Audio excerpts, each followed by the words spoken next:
दोस्तों आज हम आपके लिए लेकर आए हैं सम्राट अशोक का महान इतिहास। सम्राट अशोक भारतीय इतिहास का एक ऐसा चरित्र है जिनकी तुलना विश्व में किसी से नहीं की जा सकती।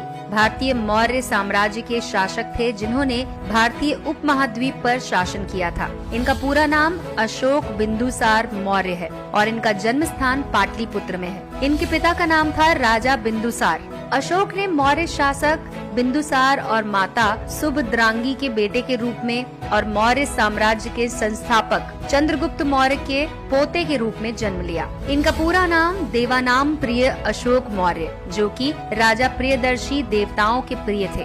उन्हें मौर्य साम्राज्य का तीसरा शासक माना जाता है। ऐसा कहा जाता है कि सम्राट अशोक को कुशल सम्राट बनाने में आचार्य चाणक्य का बहुत बड़ा योगदान रहा। आइए आपको दिखाते हैं सम्राट अशोक का बचपन। अल्पायु में ही उनमें लड़ने के गुण दिखाई देने लगे थे, इसीलिए उन्हें शाही प्रशिक्षण दिया गया। वे एक उच्च श्रेणी के शिकारी भी कहलाते हैं। उन्होंने केवल लकड़ी की एक छड़ी से शेर का शिकार किया था। जिंदा दिल शिकारी और साहसी योद्धा। उनके इसी गुणों के कारण उन्हें उस समय मौर्य साम्राज्य के अवंती में हो रहे दंगों को रोकने के लिए भेजा गया। दोस्तों, मौर्य साम्राज्य सम्राट अशोक ने अफगानिस्तान के हिंदकुश में अपने साम्राज्य का विस्तार किया था। उनके साम्राज्य की राजधानी पाटलिपुत्र, जो कि मगध आज का बिहार है, और साथ ही उप राजधानी तक्षशिला और उज्जैन भी थी। अशोक ने अपने आप को कुशल प्रशासक सिद्ध करते हुए 3 साल के अंदर ही राज्य में शांति स्थापित की। उनके शासनकाल में देश ने विज्ञान और तकनीक के साथ साथ चिकित्सा में काफी तरक्की की। उन्होंने धर्म पर इतना जोर दिया कि प्रजा ईमानदारी और सच्चाई के रास्ते पर चलने लगी। चोरी और लूटपाट की घटनाएं बिल्कुल बंद हो गयी। अशोक घोर मानवतावादी थे। रात दिन जनता की भलाई के काम किया करते थे। उन्हें विशाल साम्राज्य के किसी भी हिस्से में होने वाली घटना की जानकारी रहती थी। कलिंग युद्ध अशोक के जीवन का आखिरी युद्ध था, जिससे उनका जीवन ही बदल गया। अशोक ने कलिंग राज्य के खिलाफ एक विध्वंसकारी युद्ध की घोषणा की थी। उन्होंने कलिंग पर जीत हासिल की। इससे पहले उनके किसी पूर्वज ने ऐसा नहीं किया था। कलिंग के युद्ध में कई लोगों की मृत्यु होने के बाद अशोक ने बुद्ध धर्म को अपना लिया था। कहा जाता है कि अशोक के कलिंग युद्ध में तकरीबन 1 लाख लोगों की मौत हुई थी और 1.5 लाख लोग घायल हुए थे। इस युद्ध में हुए भारी रक्तपात ने उन्हें हिलाकर रख दिया।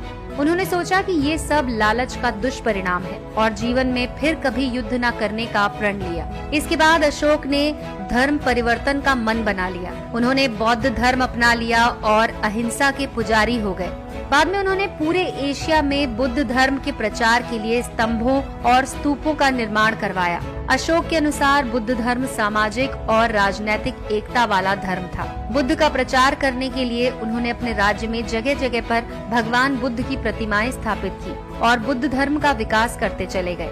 बौद्ध धर्म को अशोक ने ही विश्व धर्म के रूप में मान्यता दिलाई। विदेशों में बौद्ध धर्म के प्रचार के लिए अशोक ने अपने पुत्र और पुत्री को भिक्षु भिक्षुणी के रूप में भारत से बाहर भेजा। सार्वजनिक कल्याण के लिए उन्होंने जो कार्य किए वो इतिहास में अमर हो गए। नैतिकता, उदारता, भाईचारे का संदेश देने वाले अशोक ने कई अनुपम भवनों और देश के कोने कोने में स्तंभों और शिलालेखों का निर्माण भी कराया, जिन पर बौद्ध धर्म के संदेश अंकित थे। भारत का राष्ट्रीय चिन्ह अशोक चक्र और शेर की त्रिमूर्ति भी अशोक महान की ही देन है। ये कृतियां अशोक निर्मित स्तंभों और स्तूपों पर अंकित है। सम्राट अशोक का अशोक चक्र, जिसे धर्म चक्र भी कहा जाता है, आज वो हमें भारतीय गणराज्य के तिरंगे के बीच में दिखाई देता है। त्रिमूर्ति सारनाथ, जो कि वाराणसी में है, वहाँ के बौद्ध स्तूप के स्तंभों पर निर्मित शिला मूर्तियों की प्रतिकृति है। अशोक का अर्थ दर्द रहित या फिर चिंता मुक्त होता है। अपने आदेश पत्र में उन्हें देवनाम प्रिया और प्रियदार्शिन कहा जाता है। कहा जाता है कि सम्राट अशोक का नाम अशोक के पेड़ से ही लिया गया था।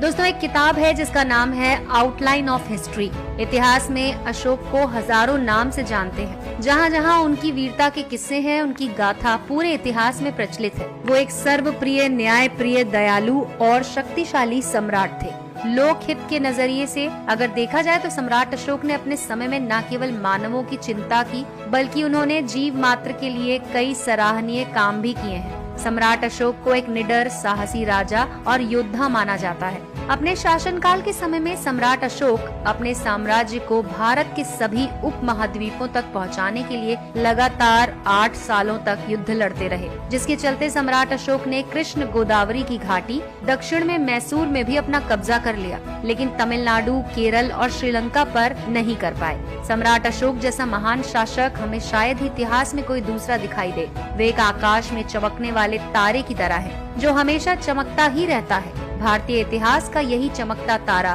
सम्राट अशोक है। एक विजेता, दार्शनिक, प्रजापालक, शासक के रूप में उनका नाम अमर रहेगा। उन्होंने जो त्याग और कार्य किए वैसा अन्य कोई नहीं कर सका। सम्राट अशोक ने लगभग 40 वर्षों तक शासन किया।